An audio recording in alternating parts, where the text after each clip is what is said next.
Welcome to the 6th lecture of the course. We'll be talking about entanglement in quantum spin chains.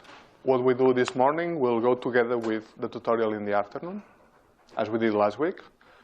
And today,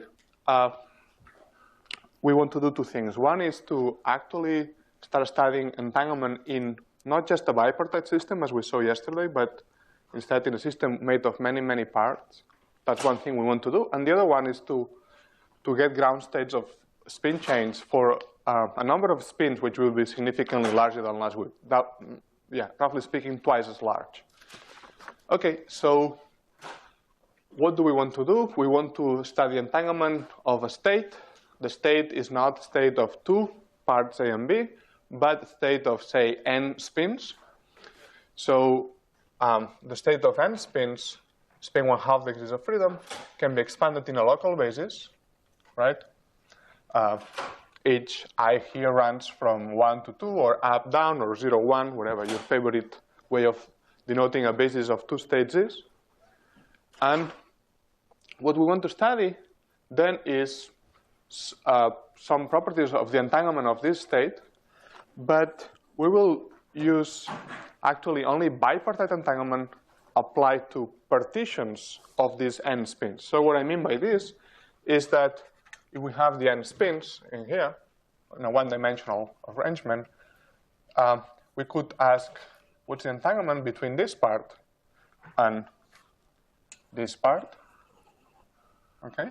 So bipartite entanglement between one spin and the rest. Or also, another question we could ask is what's the bipartite entanglement between two spins and the rest, and so on. Okay? 3 spins and the rest. Okay? So what we'll do is we'll have several bipartitions. I'm going to call this A1. This is A2. This is A3. I'm going to call this B1, B2, and B3. Okay? And for each such bipartition, I'll compute the entanglement of the state under consideration. And so what we have is then that for each partition, for partition AN Vn, okay, we can compute the entanglement entropy, which will be given by the reduced density matrix on, say, part AN. Okay. And actually, what we're going to do from this, we will always take partitions where the spins are together. So, and we'll count how many spins we're putting together. And so we'll be talking about, you know the definition of this. This is equal to minus trace of rho AN log 2 rho AN. Okay? And now, from here, we'll just focus on how many spins we have. Let me call it L. Number of spins in AN. Okay? And we're going to be studying, we're going to be plotting this entropy, which now only depends on L, on the number of spins, okay, as a function of L. Okay, so L equal to 1, L equal to 2, 3, etc. And we'll get some values for the entropy. And what we are going to be interested mostly is in understanding what function we get as a function of L. Okay? And what's going to be really important is for large L. What happens for large L? What type of scaling, asymptotic scaling for large L we get? That's going to be the most insightful quantity that we will be studying today. Okay, so we're back to our notebooks. I need to start my computer.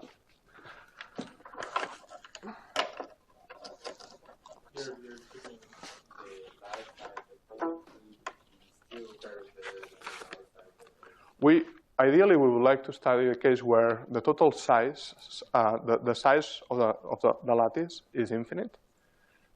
Just to be able to focus only on L, the size of the small region. But in practice, we'll deal with whatever we can. So today we'll be dealing with N, the total system size, on the order of 20.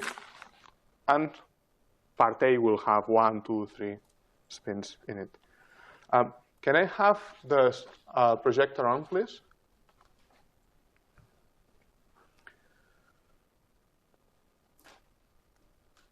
How do I ask for this? Hi, can I have the projector on, please? Thank you.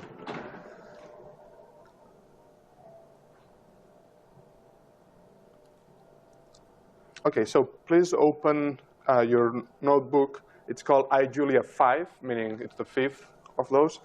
Entanglement in quantum spin change, which you probably received yesterday.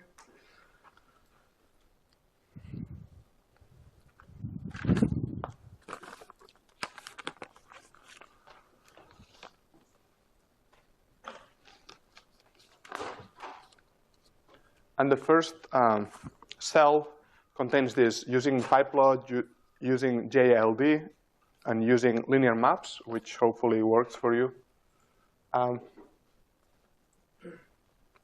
After you've installed all the necessary packages.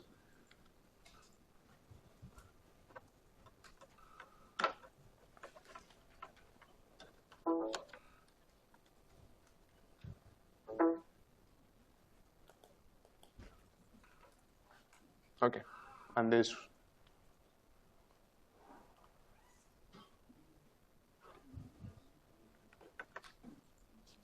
This is almost working.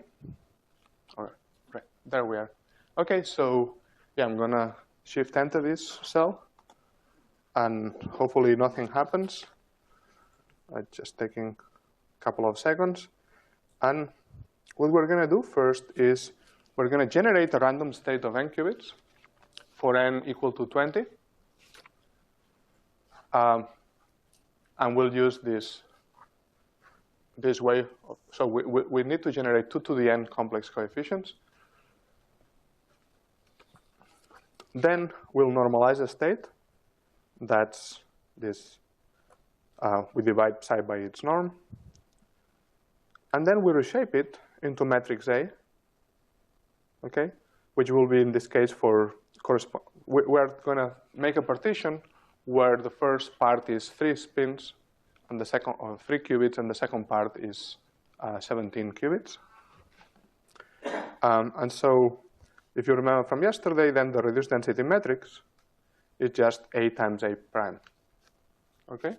Do you remember this from yesterday? Very good. So, and then we have a function here. What we want is to compute the entanglement entropy for the reduced density matrix. And the code should have a back. So let me show you. Well, anyway, let me tell you first what this should be doing. So it takes the density matrix, it diagonalizes. So we know the eigenvalues. And then the back is here, so let me correct this. Instead of size of D, it should be size of U. We look at how many eigenvalues we have. And then what we do is for any, we have a loop here. We're going to store the entanglement entropy in this variable called EE, starting from 0. And we're just going to loop in there and add from each eigenvalue of the density matrix the contribution to the entropy, okay? As given by the minus the eigenvalue log 2 eigenvalue. And we do this only for positive entries, because if we try to compute if there was a 0 here, okay, there was a 0, then so 0 log 0, this one would complain. The log of 0 is minus infinite. Okay, so let's try this. And here we have it. We've computed the entropy, the entanglement entropy between 3 spins, or 3 qubits, and 17 qubits in a random state of 20 qubits. And the first observation is that this number is 2.9999. Let's run this again and see how this entropy depends on the initial state. We are generating the state randomly. So remember, it's 2.99995. we run it again, and it's different state. It's 2.99995. So I should be paying attention to the next digit, which is actually changing. Let me run it again. So I go back to the cell, Shift Enter. OK, it changed 99996. 99996. So it's changing. OK, but we see that it's always very close to 3. Now, what's the maximal entropy we could have in 3 qubits?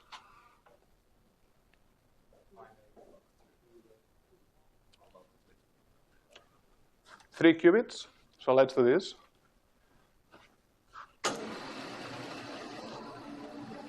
Remember, if I give you a probability distribution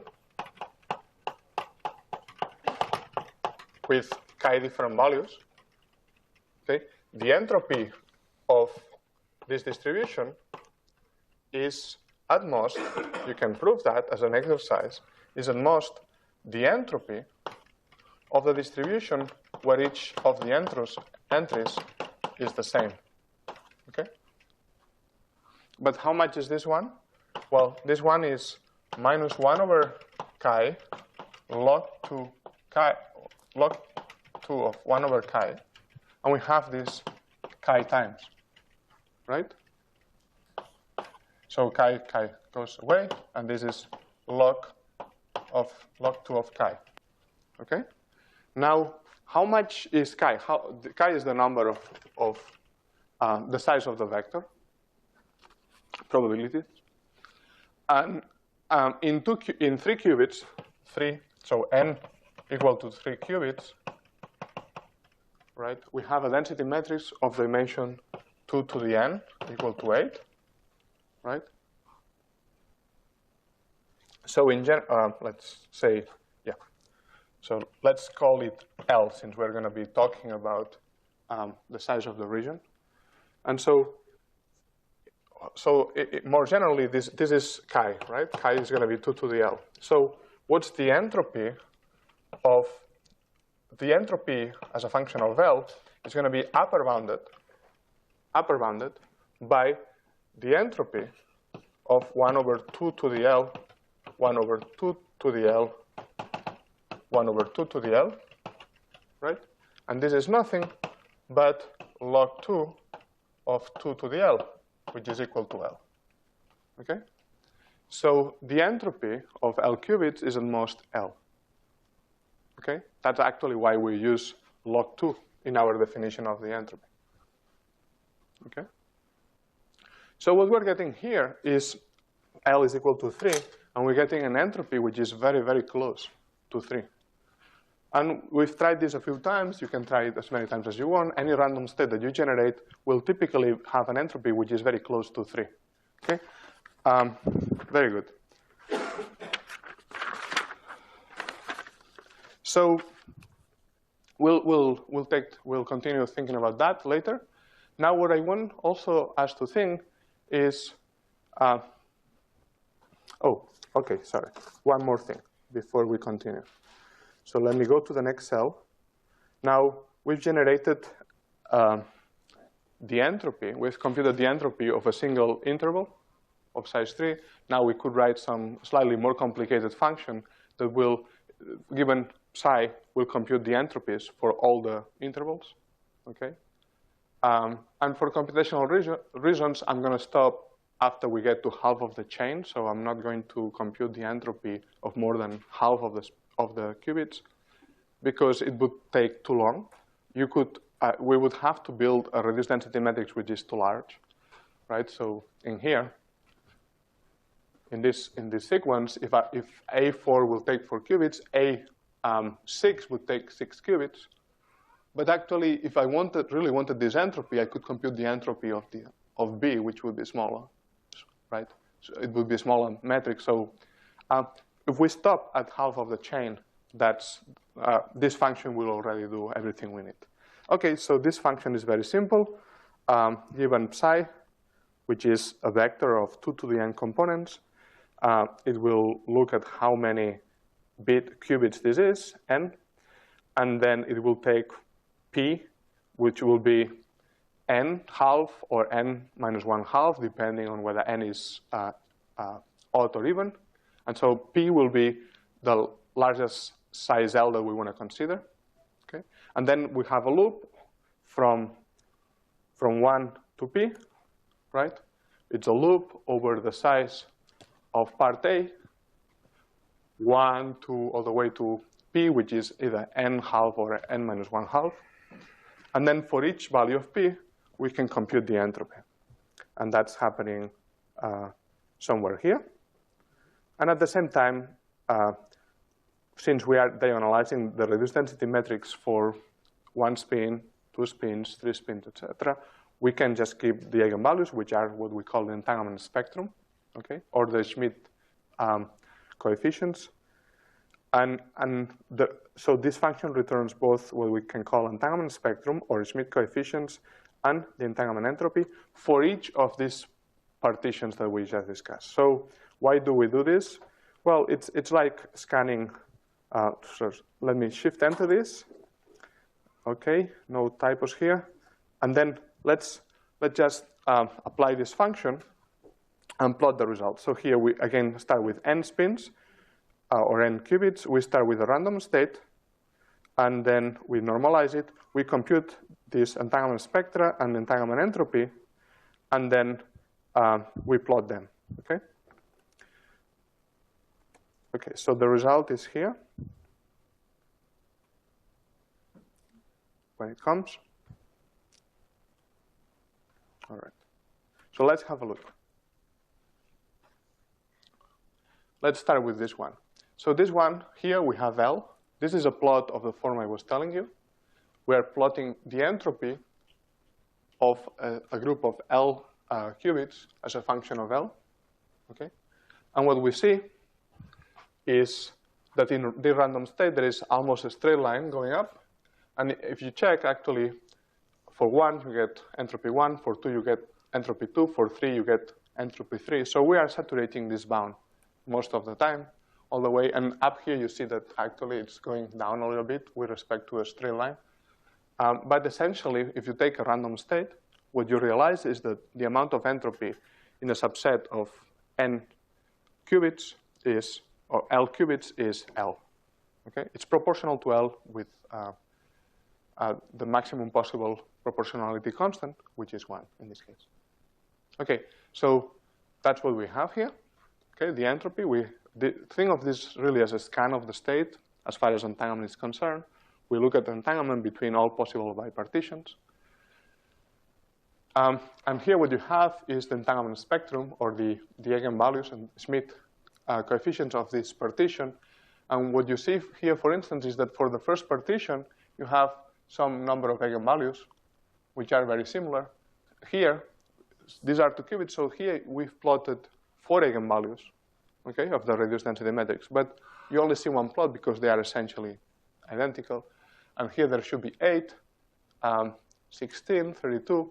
And at some point they start diverging a little bit. But you see that all the eigenvalues are basically the same.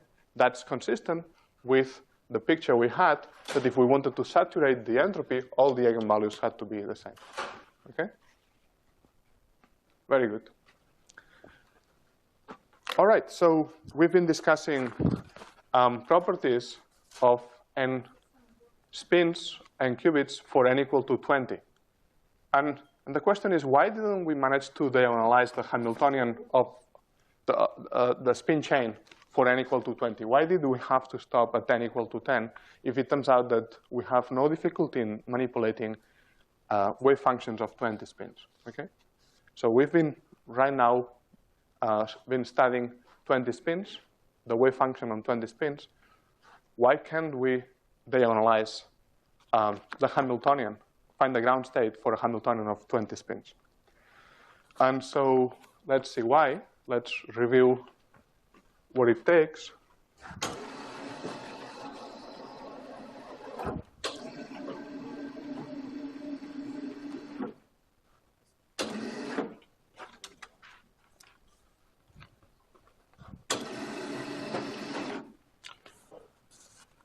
So let's look at the computational cost of finding the ground state. Computational cost of finding ground state.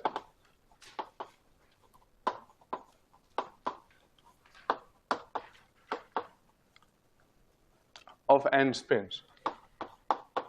And you've done this. Now we just want to think about the cost of it. Okay? So the first option is we invoke ache of h, right? The function ache of h. And this requires building h, which is a 2 to the n times 2 to the n matrix. Okay? And so let's talk about memory. And let's talk about time. These are the two variables, computational. So if we want to characterize the computational cost, we want to talk about how much memory we need, how long it will take. And memory, well, it's clear. We need 2 to the 2n coefficients just to write the Hamiltonian. Okay? 2 to the n coefficients. And time, if you remember, multiplying two matrices of size L was L to the third power. The size here is 2 to the n. So it will take just multiplying. So the time to multiply, that's coming from multiply h times h, which is what happens in Ike. Okay, a way of solving, of diagonalizing a matrix is by doing matrix multiplication.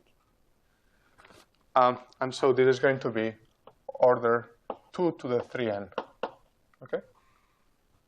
If the matrix is 2 to the n times 2 to the n, multiplying two such matrices will take 2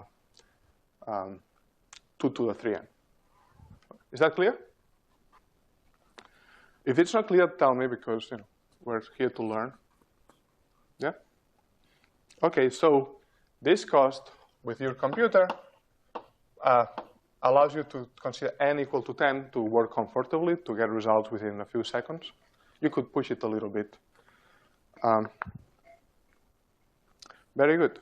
But, so this was one strategy. But we also considered another strategy, which was if we just want the ground state, we don't need to diagonalize the whole matrix. Instead of calling ache, we were calling aches. Okay? In this case, we still first had to build a Hamiltonian. Okay? So I'm just going to say we repeat this. And so the memory there is 2 to the 2n. But ache doesn't work by multiplying the Hamiltonian. It only requires multiplying with itself, but multiplying a given state times the Hamiltonian. Okay? So if this multiply the Hamiltonian, if this is something that we can express as in diagrammatical notation as multiplying these two matrices, this one consists in multiplying a vector times a matrix. This was 2 to the n, 2 to the n. These indices were taking 2 to the n values. Here, 2 to the n and 2 to the n. Okay? So this cost here was the product of these indices. Now we only have these products. So the cost here is going to be 2 to the 2n only. Okay? I'm saying ache is based on multiplying matrices. Aches is based on multiplying a vector times a matrix. And the cost went down. Okay? So we had the cost 2 to the 3n, which allowed us to consider n equal to 10 spins comfortably. Now, with cost 2 to the 2n, we can comfortably, say, deal with 15 spins. Okay? That's because the memory was not the big deal. The time was the big deal. So we still have the same memory requirements, but we've managed to lower the time. Okay, so this actually was the smart way of doing things, but we didn't exploit all that we had, because it turns out that there is a better strategy here if we take into account that the Hamiltonian is sum of local terms.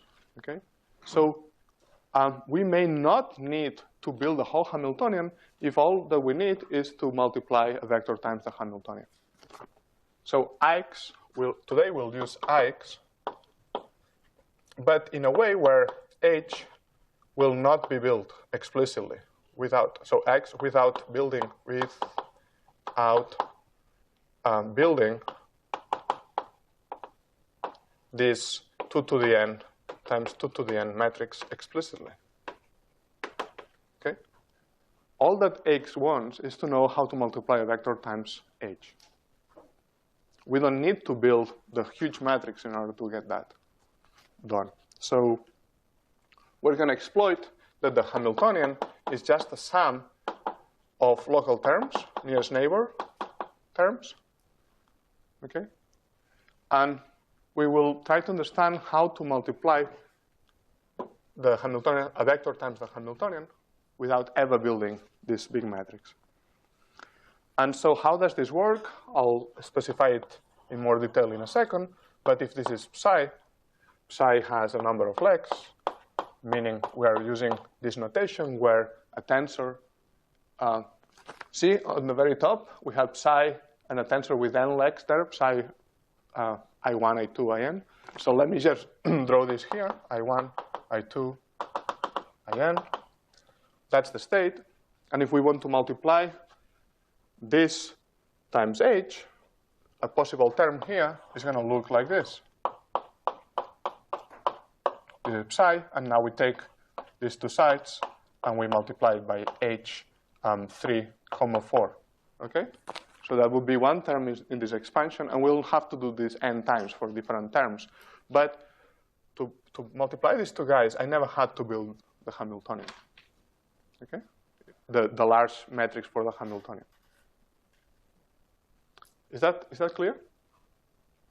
So this is what we want to do, and in this case, if this multiplication amounts to, after some reshaping, this is our H 3, 4, and then here we have our psi. Okay, and this index here is 2 to the 2 values. When we put these two indices together, we're going to be reshaping the tensors. And there are two more indices, 2 to the 2. And if we look at this, we have 2 to the n minus 2 legs, which correspond to all the legs that are not that we are not acting on with H.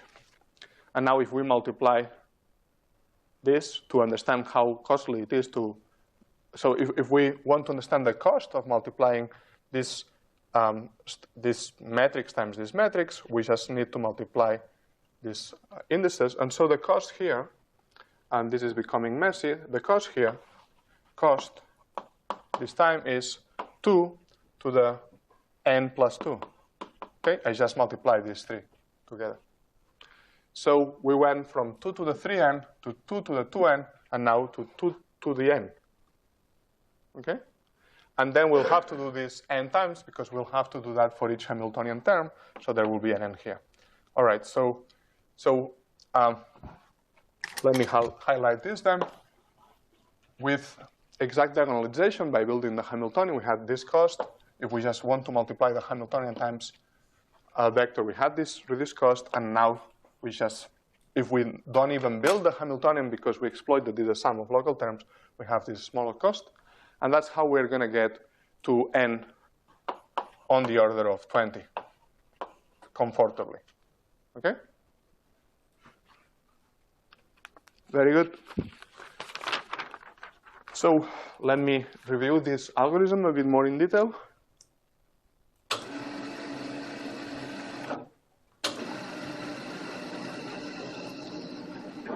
I see. Oops.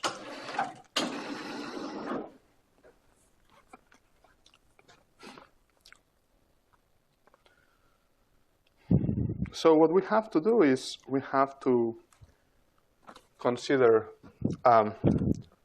what I just did. So I'm going to write this again, but more carefully. So we have n Hamiltonian terms, and so we have n Hamiltonian terms. We have H1, 2, have H2, 3, all the way to Hn1. And for each Hamiltonian term, we want to do something similar to this. So let me consider just the first one.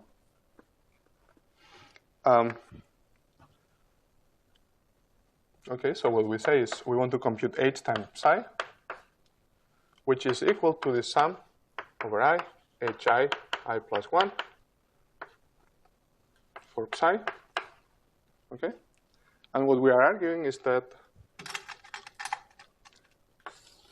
doing this has a cost, which is it's just the cost of this is just 2 to the n plus 2, and we have to do this n times because there is a sum here. Okay? And now we want to write code for all this. Okay? And this is what we're going to do next.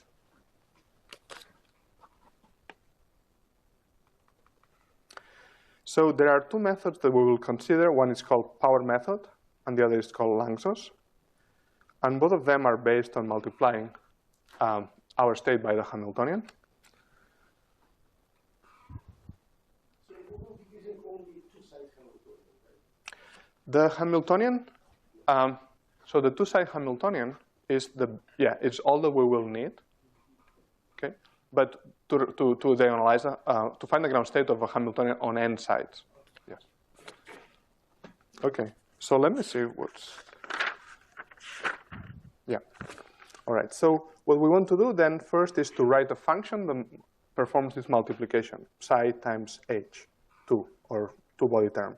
And so first what we do is we build our two-body term, and this could be either for the Ising model or for the XX model, the two models that we considered last week. Okay? This is just taken from last week. And if I run this, I find, indeed, the two-body terms corresponding to the Ising model here and to the XX model. Okay? And now I want to write a function that multiplies h and psi. Okay? And this function is written here. And there are some reasons that I don't want to discuss now why we have to define a new psi as an input. This is basically we are writing this function in a way that later we can call some package, these linear maps, and we can take this function and put it there so that we can use Ix to find the ground state. So this justifies certain aspects of how this function has been written, but they are not important. The part that is important is that one of the inputs is a vector, psi, and that then it looks at how many qubits this corresponds to, okay? And once we know how many qubits we have in here, there are two quantities that are important. One is this dim psi,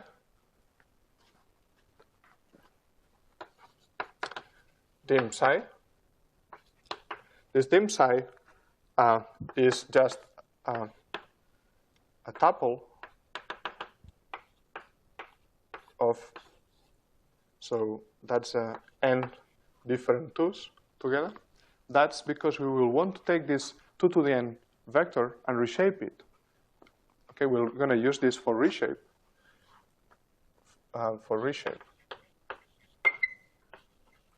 The function reshape, so that we will take psi as a single vector with 2 to the n, with an index that takes 2 to the n values. We want to reshape it into this other expression. Now this is a tensor. It has n indices, okay? N indices, each one taking 2 values only, okay? So we need this dim psi. This will be what we input into reshape. You have it right there, okay? We'll take psi and we'll reshape it so that instead of being a vector with 2 to the n components, now it's a tensor with n indices. That's one thing we need to do. And then there is this other cycle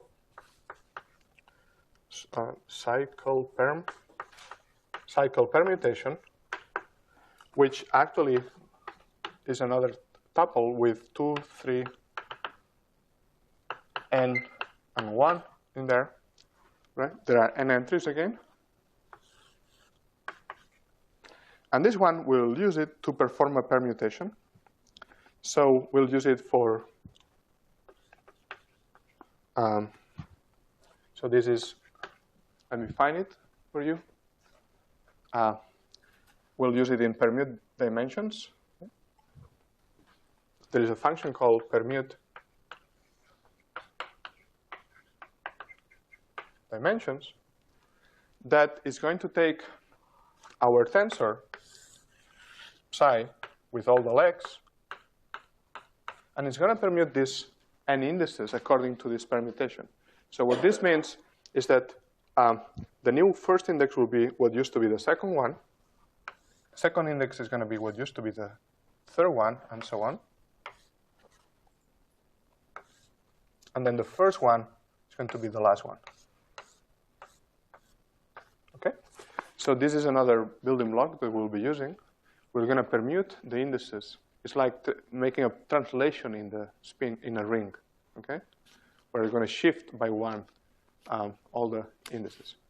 Okay, so with this, we can now try to understand this function. What it's going to do is the following. What we would like, let me consider the simple example of n equal to 3 to explain it better.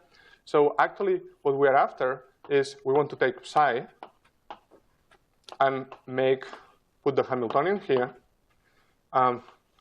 So this h, it's called h2. Okay, it's always the same term. We would like psi also with this term acting here. And finally, psi with this term acting here. Okay? So this is what we call multiplying psi by h. Okay? It's the sum of acting with the two-body term 3 times on different pairs of spins. Okay? This is what we would call the result, psi prime, or n, psi prime, which is equal to h times psi. Okay? Okay, so we would like to do that. That's what this function should be doing. Okay? And we'll do it in the following way. We're gonna actually do it in this way. Psi, we'll act on psi with a two-body term.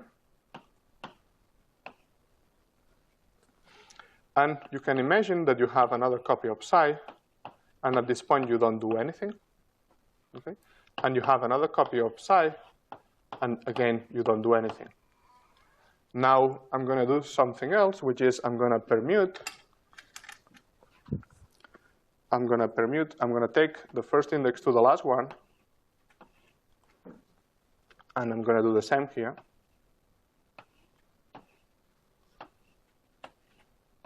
Okay? Then I'm going to do nothing on the first copy. I'm going to multiply by h2 on the second copy. So this is h2, h2, and I'm going to do nothing on the third copy. Now I'm going to permute the indices.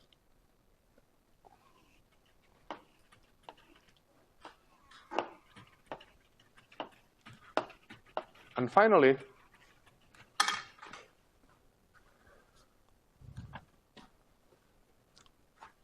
I'm going to do nothing on the first copy, nothing on the second copy. I'm going to apply h2 on the third copy, and one more permutation. So the first index sent to the last one, and so on. Okay? And if you look carefully, the result of doing all this is the same as as the result of adding these three terms, okay? But I've just rewritten things in a way that what we have to do at each single step, we have to repeat a sequence of things. So we have to first apply H2 on the first pair, then a translation, a rotation. Then we have to apply H2 on the first pair, and followed by a rotation.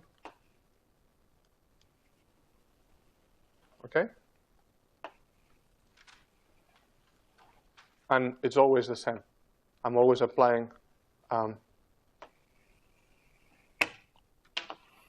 H2 on the first pair and then performing a translation. Good. So this is what this code is doing.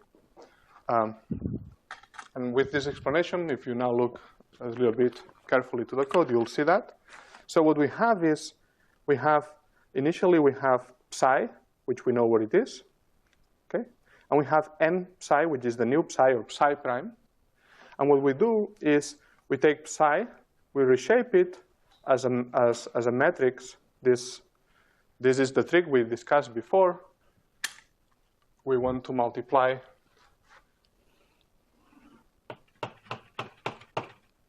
psi with H2 acting on the first two spins. So what we do is we reshape this in such a way that these are 2 to the n values, 2 to the 2 values, 2 to the 2 values for these indices, and this 2 to the n minus 2. Okay? So we reshape psi in this way as a matrix. That's this expression here. Then we do the same for the new psi. Then here we perform this operation, H2 times psi. This is H2 times psi, okay? And what we say is the new psi, psi prime, or n psi, is equal to what it used to be plus the product, this product, okay? So this corresponds to this term here. Psi prime, we just added to psi prime this term. Now what we do is, okay, we reshape things back to having n legs for both psi and psi n, and then we permute the dimensions. We apply this translation, okay, by one side. And then this is our loop. So this is the loop over n. We do this n times, capital N times, and we are just producing these copies. And we are adding in the first round of the loop, we add this to psi prime. In the second round of the loop, we add this to psi prime, okay? And so psi prime in the end is going to be the sum of terms. Okay, so hopefully that is sufficiently clear. If not, please have a look. And if you have questions, you can ask me later. But that's what this function is doing. And then I think we're fine with time, but let me see. So now that we have this function that will multiply psi times the Hamiltonian without ever building the full Hamiltonian, we can try how this works. What we can do here is choose a Hamiltonian. Right, we make a choice of Hamiltonian. Say we choose the Hamiltonian, the Ising model. Okay. I don't know why this is here. Let me kill it. And then what we do is we're going to be using the power method. So let me quickly describe what the power method is about. Now we have the ability to take the state and multiply by the Hamiltonian. So what is this going to do for us? Well, imagine we have psi, okay? And H can always be diagonalized. So there are eigenvalues and eigenvectors. And here I'm going to assume the following. I'm going to assume that, so n goes from 0 for the ground state to 2 to the n minus 1. I'm going to assume that this is the ground state energy. I'm going to assume that it's smaller, so there is a finite gap in the energy. And then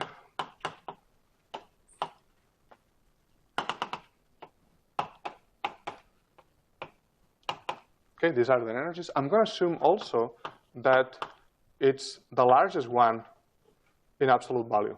Okay, so this trick, we have to make all the energies negative so that the ground state energy is the one that has the largest absolute value. We've done that in the past, last week.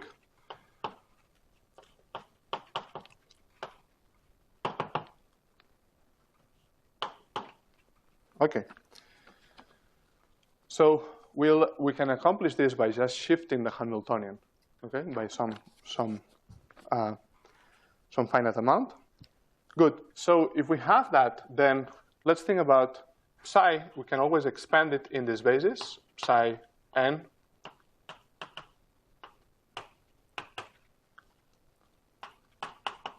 And so what we want to think about is what happens if we multiply psi by h. So this is simply, this coefficient will be modified by the energy. Okay? And if we multiply many, many times, if we keep multiplying to, that's unfortunate, what's a different number? P times, okay, times psi, then what we have is that the wave function has become psi n e n to the p power psi n.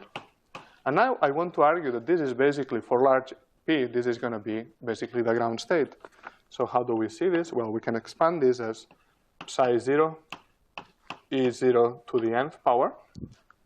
And this multiplies both the first term in this expansion, the e0, and the rest. And let me write the rest as psi 1 over psi 0, e1 over e0. There is, p power, right? Okay, and what you see here is that indeed, remember that E1 in modulus, E1, E0, that's smaller than 1. We just assume that there is a gap, and now we have the power P. So something smaller than 1, you take the power of it and becomes smaller, exponentially fast in P. Okay? So by multiplying the state, the initial state, with a power of the Hamiltonian, or by the Hamiltonian many, many times, we're collapsing the ground state, the initial state into the ground state of the system. Is that clear? Good, so that's what we're gonna do here with this power method. And so what we do first is we start with a random, I'm gonna run this with n equal to 10, so only 10 spins. Don't be too disappointed. We could run it with larger number of spins. It will just take longer, and we don't want to waste time. We prepare state randomly. We normalize it, and then here what we're going to do is just test how long it takes for this function multiply h psi to multiply h and psi.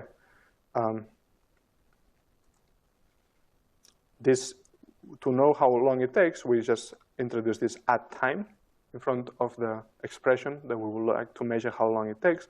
And we see that it takes 1 second. Let's try it again. OK, that's more like it.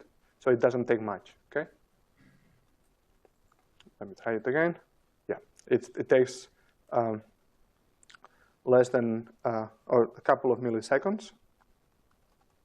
So we can loop over this. And so now that's what we're going to do.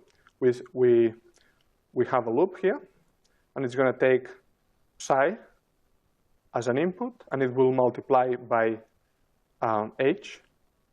And that's going to be our new psi or psi prime. We're going to look at how much the energy is. We're going to plot, we're going to keep the energies in this variable.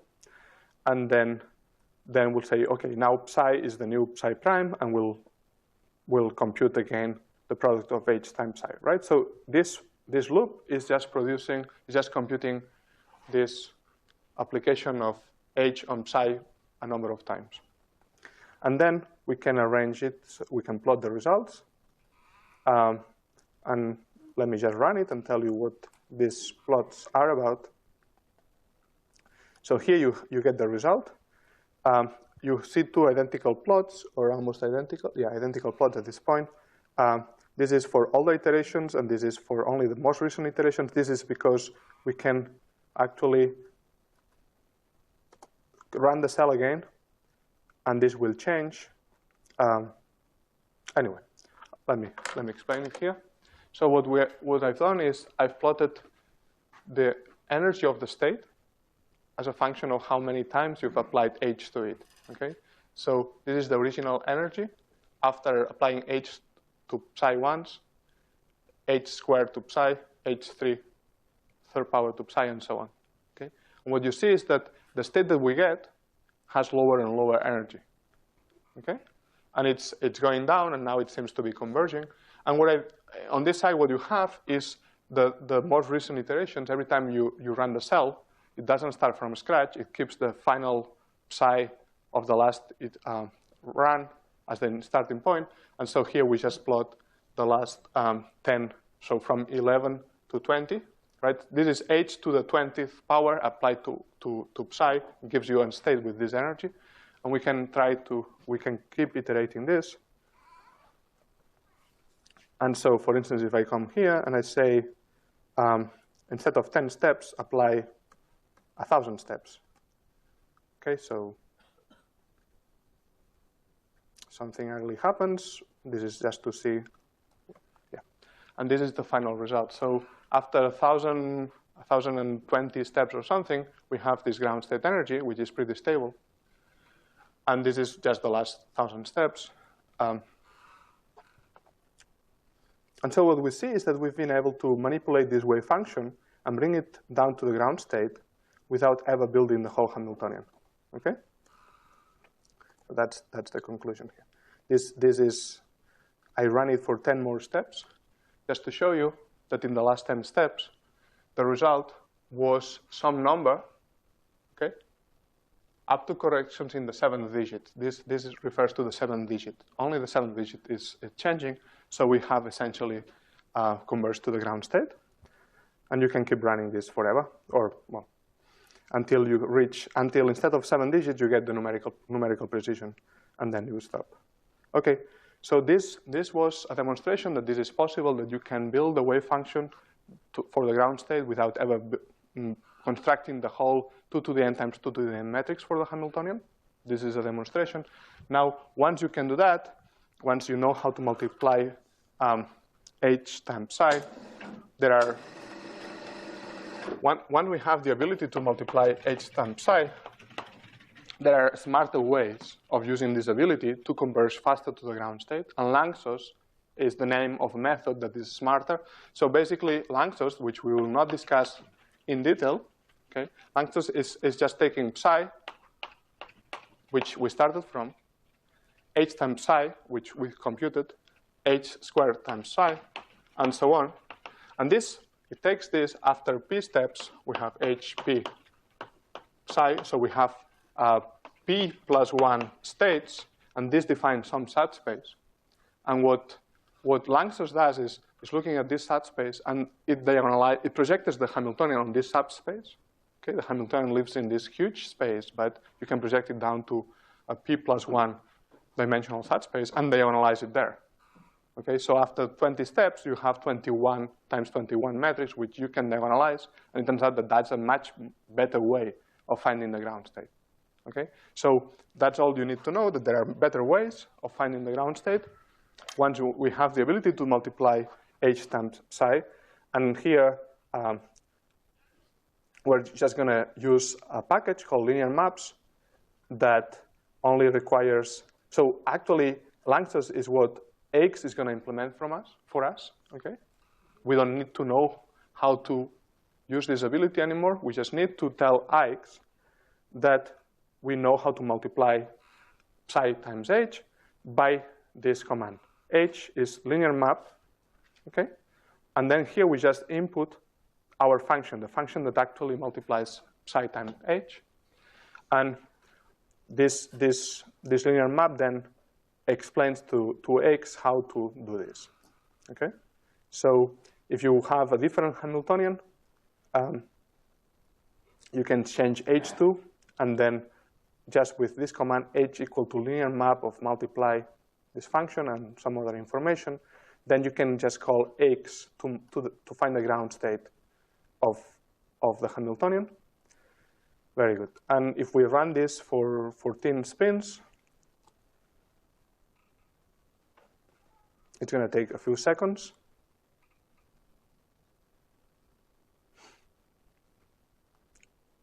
And there we are.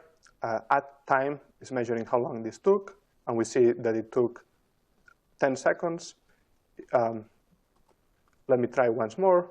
I think my desktop was faster. But anyway, on my desktop, it took 4.5 seconds. Now it's 7. OK, so my laptop is slower than my desktop. Very good.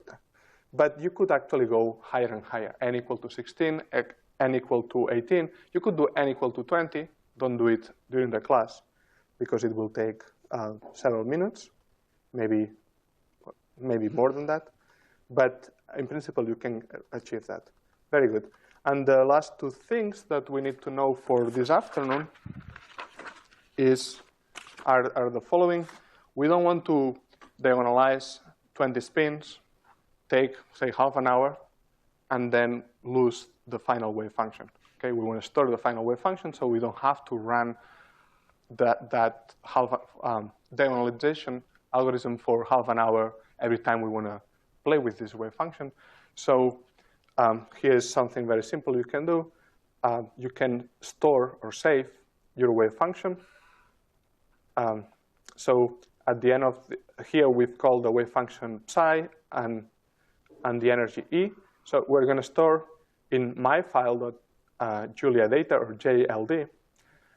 This is the name you want to give to, there will be some dictionary that, there is some format in which this is saved.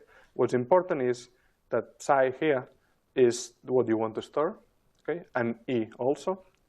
And so if I do this, But psi is an array, right? This one? Psi. Yeah, it can be anything. Yes. Okay. So, and this thing here is just the name that you want to call this variable when you want to load it down here. Okay, so we've saved this. Now we go home. Okay, and the next day we want to retrieve or recover this psi and E, say psi. So that's the way you do it. You can load it from the file where you store it, and then psi is precisely the label that you gave it here. So instead of psi, we could call it QQQ, okay? And then down here, we would write QQQ if you wanted to recover psi, okay? And so here you have the variable, which is this array. Okay, it's a large array. This is the size. It should be 2 to the 14, I guess. OK, so, and then once you have it, you can just go ahead and run the function. Remember that before we've written a function that computes the entanglement entropy for different bipartitions. And so that's the result of plotting it. We see that this time we don't get a straight line as we had for a random state, but some other curve.